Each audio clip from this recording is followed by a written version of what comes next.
चले क्वेश्चन क्या कह रहा था भाई, क्वेश्चन नंबर 15 लास्ट क्वेश्चन था ना। कल मैंने कहा था कि इस क्वेश्चन को सॉल्व करके आइएगा। चलिए हम दोबारा इसको बता देते हैं, ठीक है। कुछ लोग किए भी होंगे, कुछ लोग नहीं किए होंगे, कुछ लोग तो ट्राई भी नहीं किए होंगे, सही है ना। तो इस क्वेश्चन को हम ही कर लेते हैं।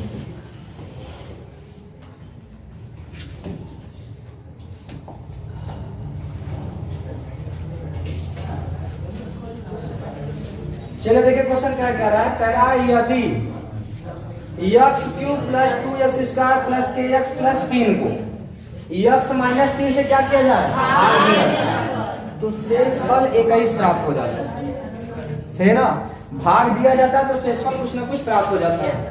इससे भाग देने पर, इससे भाग देने पर शेषफल बच गया, इसका क्या मतलब है कि ये इससे नहीं कटा, तो नहीं कटा तो 21 बच रहा है। तो अगर 21 एक्स्ट्रा बच रहा है तो एक काम करते हैं 21 को घटा देते हैं। जब हम 21 को घटा देंगे तब ये कट जाएगा, सही ना। और जब कट जाएगा तब माना जाएगा कि इसका ये गुणनखंड है, सही है। और गुणनखंड है तो शून्य निकाल करके वो वैल्यू रखेंगे तो इसके बराबर क्या होना चाहिए, 0। तो वही कह रहा है शेषफल इतना प्राप्त होता है। किसका मान ज्ञात कीजिए, a का मान ज्ञात कीजिए, और साथ ही साथ भागफल भी ज्ञात करना है।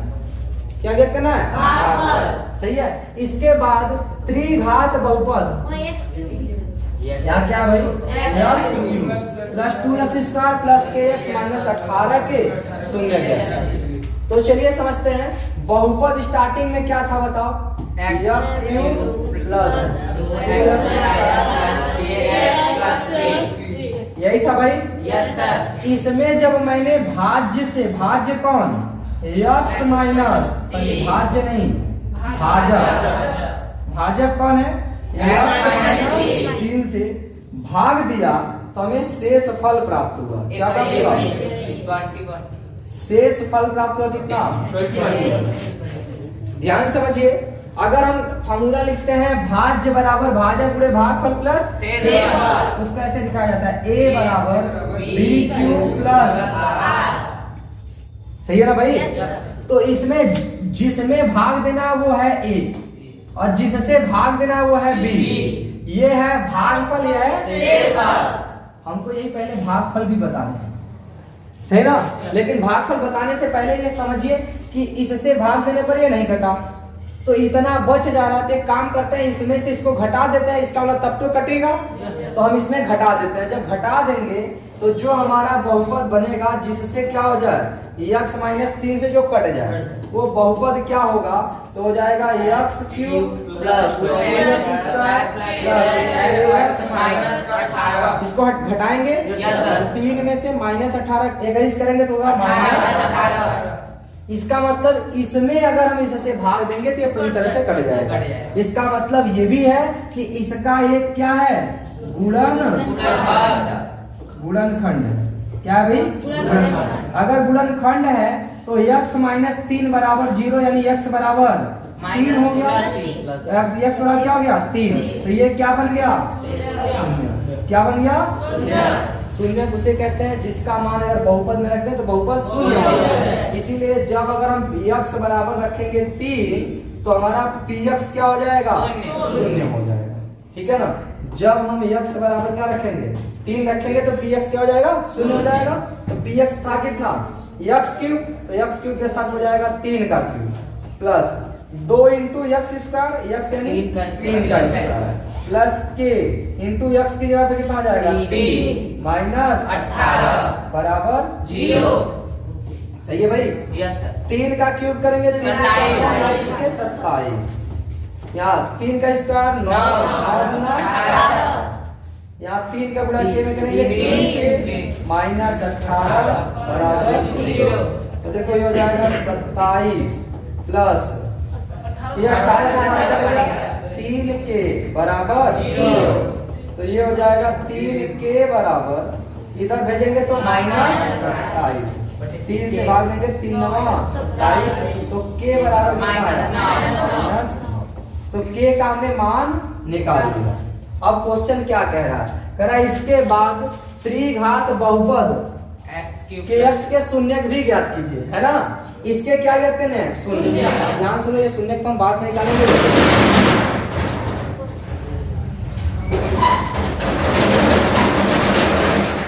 पूरा पूरा पूरा और दबा दो, ठीक है भाई। तो अभी इसका क्या ज्ञात करना है? भागफल। तो भागफल कैसे ज्ञात करेंगे? आप x माइनस 3 से इसमें भाग दे देंगे, सही ना? तो एक बात बताओ, भाग इसमें दे कि इसमें दे? नीचे वाले से है ना? अगर हम इसमें भाग देंगे तो भी वही आंसर आएगा, लेकिन इसमें भाग देंगे तो शेषफल 0 हो जाएगा, इसमें भाग देंगे तो शेषफल 21 आ जाएगा। लेकिन भागफल दोनों केस में सेम आएगा।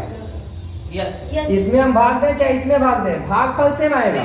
लेकिन इसको भाग देंगे तो ये कट जाएगा, इसमें भाग देंगे तो शेषफल 21 आएगा, ठीक है? तो एक काम करते हैं, इसी में भाग दे देते हैं ताकि पूरी तरह से क्या हो जाए। तो चलिए भागफल भी ज्ञात करना था, इसलिए हम भाग देने जा रहे हैं x माइनस 3 से। किसमें भाग देंगे बताओ?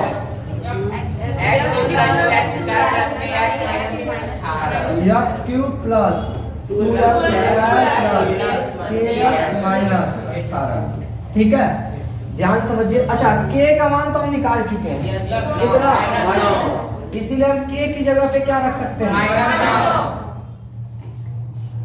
माइनस। सही है भाई, k की जगह पे क्या हो जाएगा? तो -9 रखेंगे तो ये भी क्या हो जाएगा?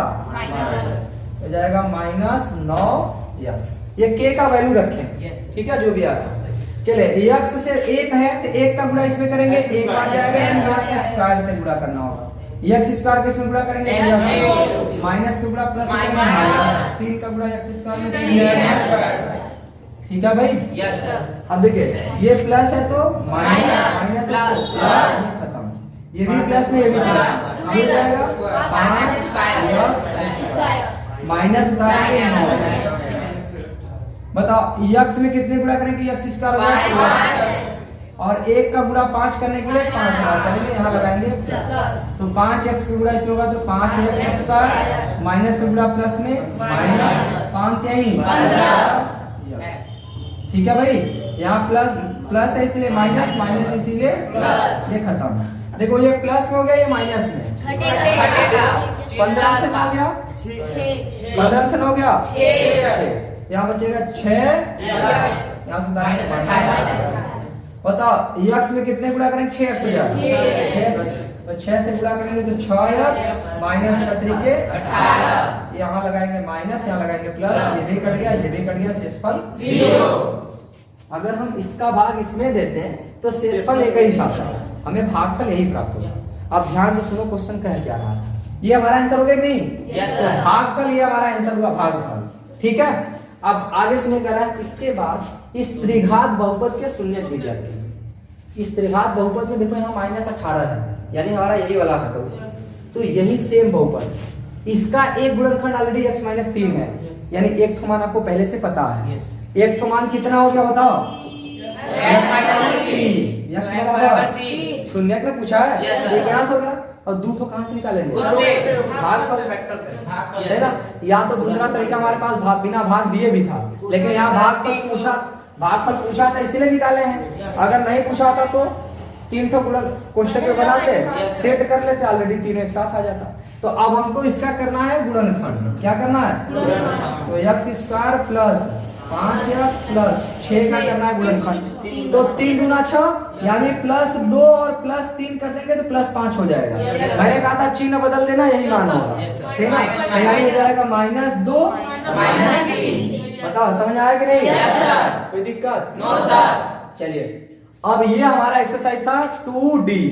तो 2D हमारा पूरी तरह से होता है समाप्त। ये सारे क्वेश्चन हमने ऑलरेडी करा रखे हैं, 2D होता है समाप्त। अब हम लोग चलते हैं 2E पर, और नई बुक के अनुसार ये 2D रहेगा, ठीक है? जो कि ऑब्जेक्टिव है। क्या है भाई? ऑब्जेक्टिव। ध्यान से समझिए, दिखाई दे रहा है सबको कि नहीं? Yes sir. पीछे तक एकदम। Yes sir. आप लोग को दिखाई दे रहा है ना? चलिए, आप लोगों के एक्सरसाइज में होगा, नई वाली बुक में होगा 2D। नई वाली में क्या होगा? 2D।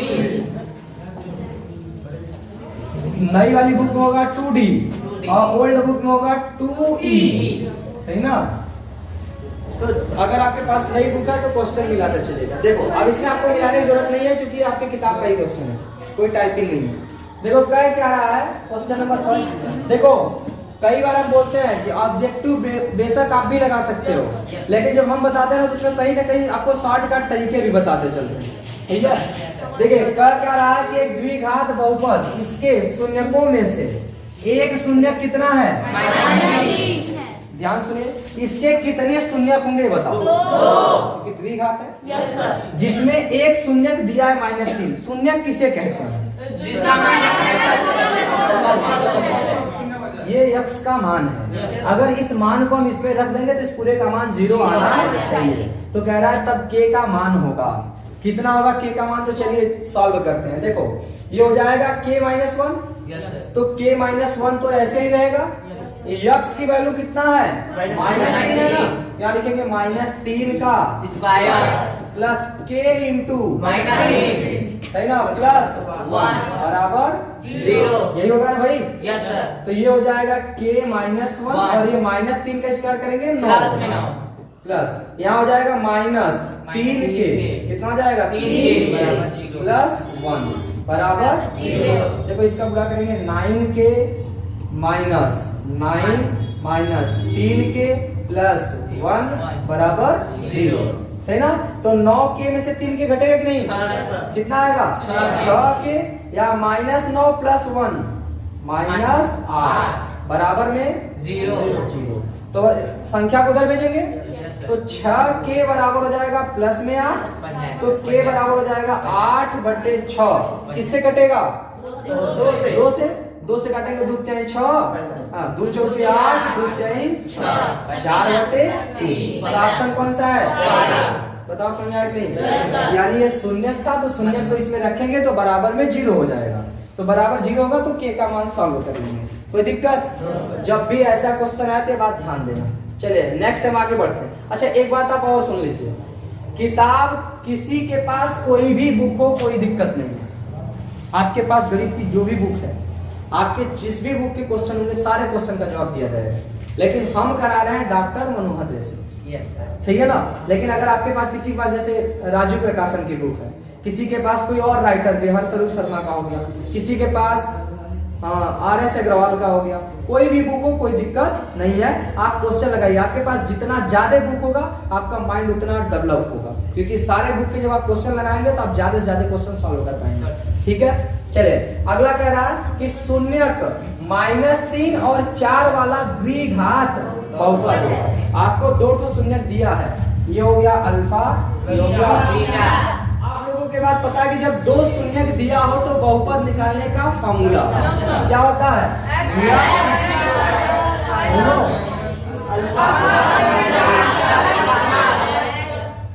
अल्फा बीटा बराबर यही होता है। क्या ये अल्फा प्लस बीटा है क्या,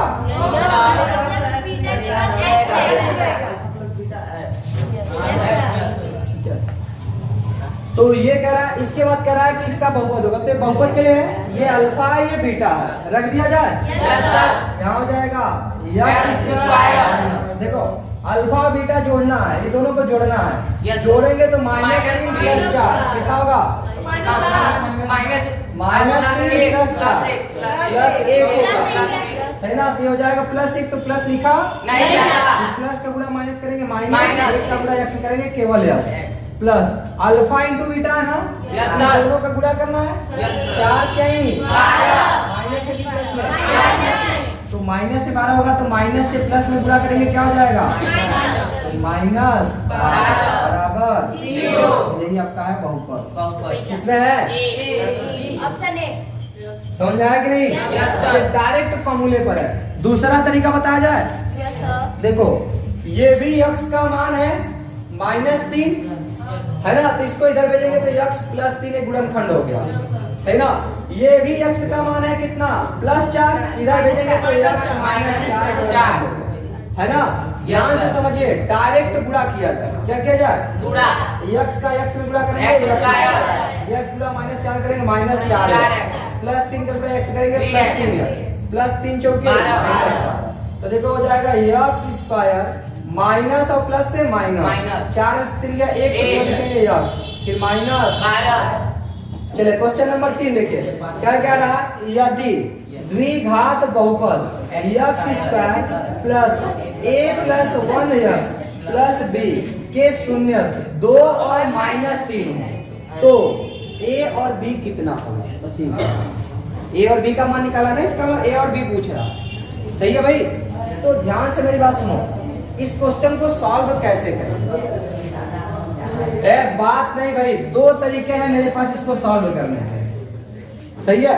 पहला तो डायरेक्ट ऑप्शन से चेक कर लिया जाए या दूसरा मान रखा जाए। ये जो शून्यक है वो कहीं ना कहीं किसका मान है? x का। ये भी x का मान है। तो भाई इसको रखेंगे तो बराबर क्या आएगा? 0। तो चलिए हम फर्स्ट केस नंबर 1, केस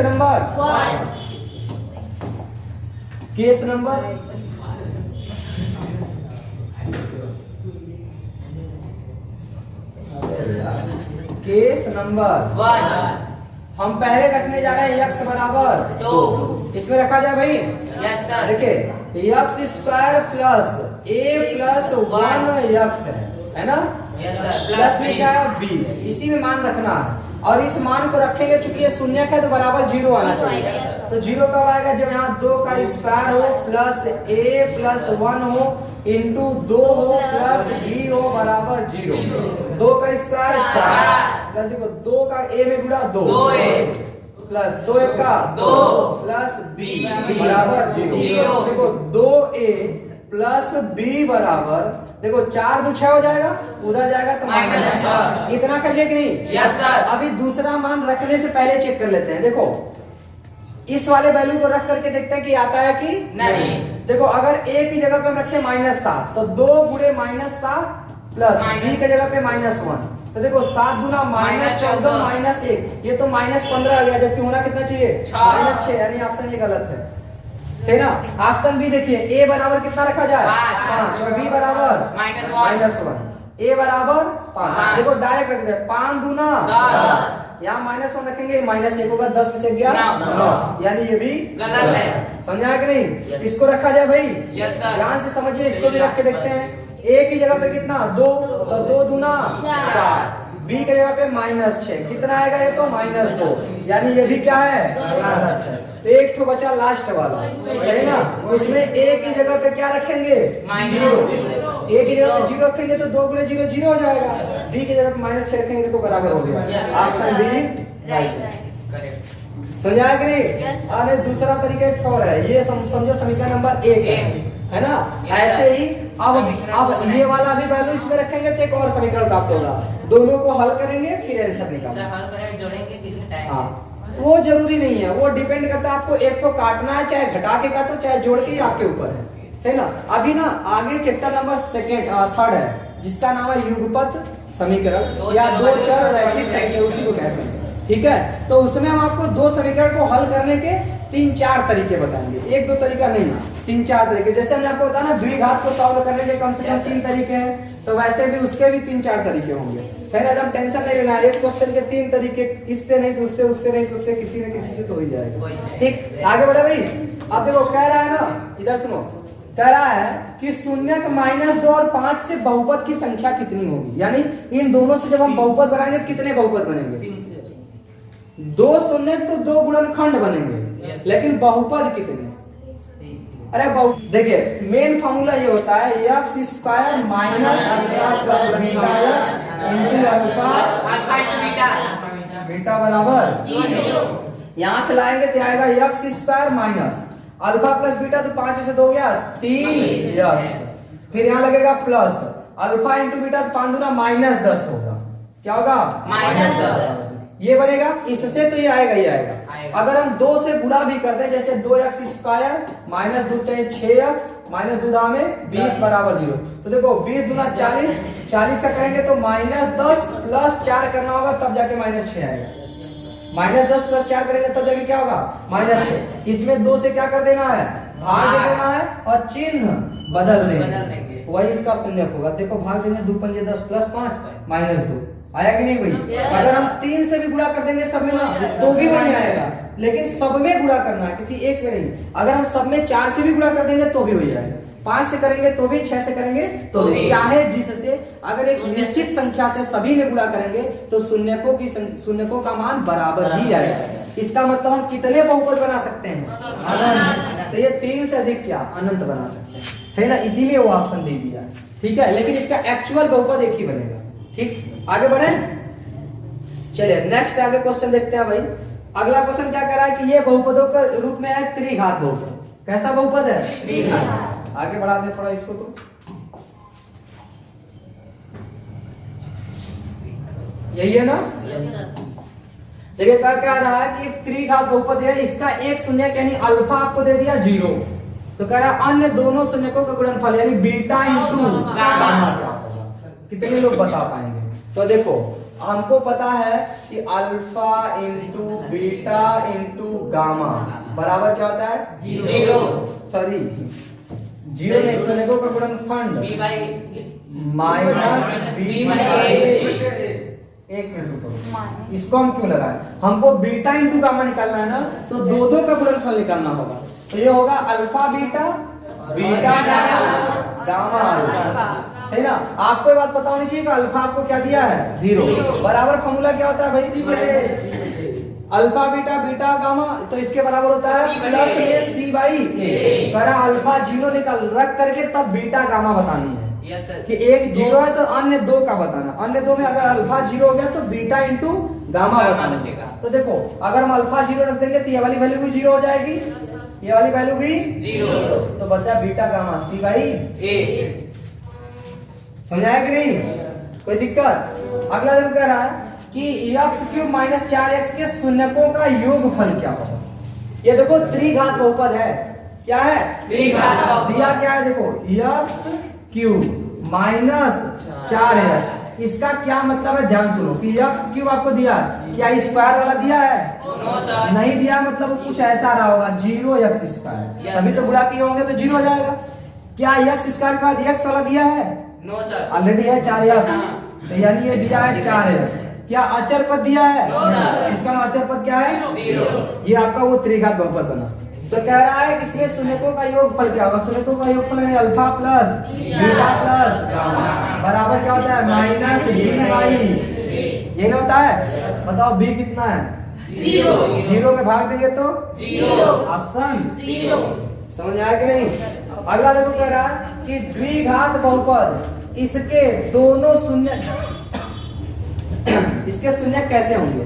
कह रहा दोनों धनात्मक होंगे, दोनों ऋणात्मक होंगे, या दोनों बराबर होंगे, या कह रहा है कि एक धनात्मक और एक ऋणात्मक। ध्यान से सुनो इस क्वेश्चन को, करेंगे कैसे, पीछे बात नहीं। सब का सब प्लस में है, इसका मतलब गुणनखंड के बाद प्लस करने पर 99 आना चाहिए, तो दोनों प्लस ही करेंगे, कहीं घटाएंगे नहीं। जब दोनों प्लस करेंगे तो आपको पता है कि जब शून्य निकालेंगे तो दोनों का चिन्ह बदल देंगे, तो दोनों क्या हो जाएंगे? तो आंसर क्या होगा? दोनों ऋणात्मक। समझ आया कि नहीं? देखो ये सब तरीके हैं कि आपको लंबा नहीं करना है, क्वेश्चन को समझो शॉर्टकट में करके खाली। अब पेपर में 1 नंबर का ऑब्जेक्टिव 5 नंबर लगाओगे गुणनखंड करने 5 मिनट, तो फिर इसका मतलब आप ऑब्जेक्टिव करने लायक नहीं हो। 20 क्वेश्चन, अगर एक क्वेश्चन में ऑब्जेक्टिव तुम 2 मिनट भी लगा रहे हो तो 20 दूना 40 मिनट गया, जबकि ऑब्जेक्टिव के लिए आपके लिए 10 मिनट भी पर्याप्त होना चाहिए, सही ना। तो आपको 40 मिनट चौपट कर दोगे जहां 10 मिनट देना चाहिए। इसीलिए कुछ क्वेश्चन बिना सॉल्व किए, और कुछ लोग इसको देखेंगे ना तो तुरंत दिमाग में पहले सॉल्व करते हैं, देखते हैं क्या आएगा समझ, ठीक है ना। कोई दिक्कत भी? आगे बढ़े? Yes sir. समझ में आ रहा है? Yes sir. चलिए नेक्स्ट देखो क्या करा, द्विघात बहुपद। दिख रहा है question? Yes sir. x² plus kx plus k है, करा k नॉट इक्वल टू 0 के शून्य क्या होंगे? वही कह रहा है कि दोनों धनात्मक नहीं हो सकते, दोनों ऋणात्मक नहीं हो सकते, दो सदैव बराबर होते हैं, या यहाँ क्या करा है सदैव असमान है। अब चलिए देखते हैं, यहाँ भी प्लस है, यहाँ भी प्लस है, प्लस का फैक्टर करेंगे प्लस ही आना चाहिए, यानी दोनों को जोड़ना है, दोनों को जोड़ना है, तो ये भी प्लस में होगा, ये भी प्लस में, लेकिन मान निकालते समय चिन्ह क्या होता है? यानी दोनों क्या होगा? तो दोनों ऋणात्मक होगा, तो इसका मतलब दोनों धनात्मक नहीं हो सकते। ये होगा कि दोनों ऋणात्मक नहीं हो सकते। समझ आया कि नहीं? आगे बढ़े? फैक्टर करने की क्या ही जरूरत है, सही है कि नहीं? अगला देखो, यदि द्विघात बहुपद ax² plus bx plus c के शून्य क्या है? बराबर है, तो कह रहा है कि क्या होगा? c और a विपरीत चिन्ह के हैं, c और b विपरीत चिन्ह के हैं। चलो सॉल्व करके देखते हैं। कह रहा है इसके शून्य दो ठो आएंगे और दो के दोनों क्या होंगे बराबर। अभी के लिए हम आपको एक हिंट दे दें, यस सर, शून्य बराबर होने के लिए b स्क्वायर बराबर 4ac होना चाहिए। Yes sir, Yes. तो उसमें से निकाले हैं श्रीधराचार्य सूत्र से। हाँ, b स्क्वायर बराबर क्या होना चाहिए 4ac। तो b स्क्वायर यानी ये हो गया, b स्क्वायर यानी b का स्क्वायर हो गया, ठीक। 4 इंटू a का मान a ही रहने देते हैं, c का मान c ही रहेगा। अब ध्यान से सुनो, ये दोनों तो ये इसका स्क्वायर सदैव पॉजिटिव ही आएगा, b चाहे प्लस हो चाहे माइनस, ये स्क्वायर सदैव पॉजिटिव आएगा। अब इन सबको भी पॉजिटिव लाना है, इसका मतलब या तो a और c दोनों ऋणात्मक हो जाए या तो a और c दोनों धनात्मक। a और c कभी माइनस एक प्लस नहीं हो सकता, क्योंकि हमें इनका गुणनफल प्लस लाना है। ये एक कंडीशन है मूल बराबर होने का, ये अगले चैप्टर में मिलेगा आपको। मूल क्या होने का बराबर होने का एक कंडीशन है कि मूल बराबर तभी होगा जब b स्क्वायर बराबर 4ac होगा। मैंने कहा इधर का स्क्वायर, अब आपको पता है जब कोई संख्या स्क्वायर में हो जाए तो वो संख्या चाहे ऋणात्मक हो चाहे धनात्मक, उसका वर्ग करेंगे तो प्लस ही आएगा। जब इधर प्लस आएगा तो इधर भी क्या आना चाहिए प्लस ही आना चाहिए, तभी बराबर होगा। तो प्लस आने की दो कंडीशन है, या तो a और c दोनों माइनस हो जाए, दोनों माइनस होगा तो भी गुणा प्लस हो जाएगा, या तो a और c दोनों प्लस। तो वही इसमें करना क्या है, जब c और a विपरीत चिन्ह के हों, नो सर, नहीं दोनों माइनस या दोनों प्लस, ये गलत हो गया। जब c और b विपरीत चिन्ह के हों, c और b में कोई संबंध ही नहीं है विपरीत चिन्ह होने का, सही ना। जब c और a एक ही चिन्ह के हों, समझ में आया, किसी कोई दिक्कत, आगे बढ़े। यस सर, पीछे भाई ये मूल समान होने का कंडीशन है, अभी के लिए याद कर लीजिए क्योंकि ये अगले चैप्टरों में मिलेगा। मूल समान होगा तो b स्क्वायर बराबर 4ac और b स्क्वायर सदैव पॉजिटिव होगा। इसका मतलब इनका गुणा तभी बराबर हो सकता है जब पॉजिटिव आए, और पॉजिटिव आने की दो ही कंडीशन है, जब a और c दोनों माइनस हो या a और c दोनों प्लस। तो मतलब a और c के चिन्ह समान होने चाहिए, ठीक है। तो ऑप्शन सी। चलिए नेक्स्ट क्वेश्चन देखिए क्या कह रहा है। क्वेश्चन नंबर 10 करा x square plus ax plus b के रूप का एक द्विघात बहुपद है। कैसा बहुपद है द्विघात। करा एक शून्यक दूसरे शून्यक का ऋणात्मक हो, इसका मतलब अगर एक प्लस होगा तो दूसरा क्या होगा माइनस, एक माइनस होगा तो दूसरा सही ना, यही होना चाहिए। तो कह रहा है कौन सा ऑप्शन सही है इसके लिए, ध्यान से सुनो।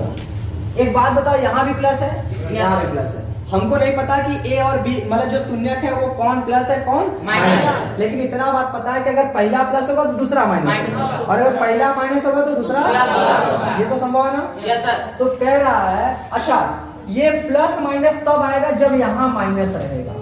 यस ये बात समझ आएगी, क्योंकि घटाने पर लाना है ना, तो यहाँ क्या होना चाहिए माइनस, और यही वाला पद आपका अचर पद है। अचर पद है, तो अचर पद ऋणात्मक होना चाहिए या धनात्मक, ऋणात्मक। यानी ये ऑप्शन गया। यस सर, इसमें भी देखो कह रहा है अचर पद धनात्मक होना चाहिए, ये भी ऑप्शन गया। गया। दो ऑप्शन बचे हैं, यस सर, अभी दोनों में कौन सही होगा। तो कह रहा है इसमें कोई रैखिक पद नहीं होना था, या इसका रैखिक पद हो सकता है। अरे भाई रैखिक पद का मतलब बहुपद की घात एक। अरे बहुपद की घात एक रहेगी तो शून्य दो कैसे हो सकता है, यानी कि ऑप्शन ये खत्म। यस सर, ऑप्शन ए, मतलब ये सी वाला खत्म हो गया, ऑप्शन ए सही है। समझ में आया कि नहीं, यस सर, फिर से सी है ना, यस सर, नहीं सर, समझ दिख रहा है। दिख रहा है, फिर से सुनो।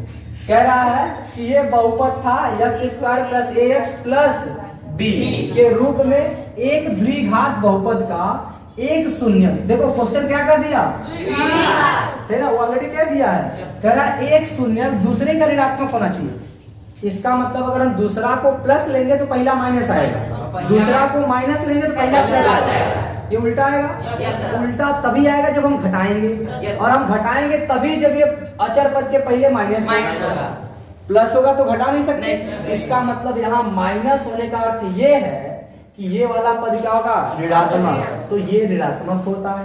तो हमने कहा ये धनात्मक धनात्मक गया, यस सही है ना।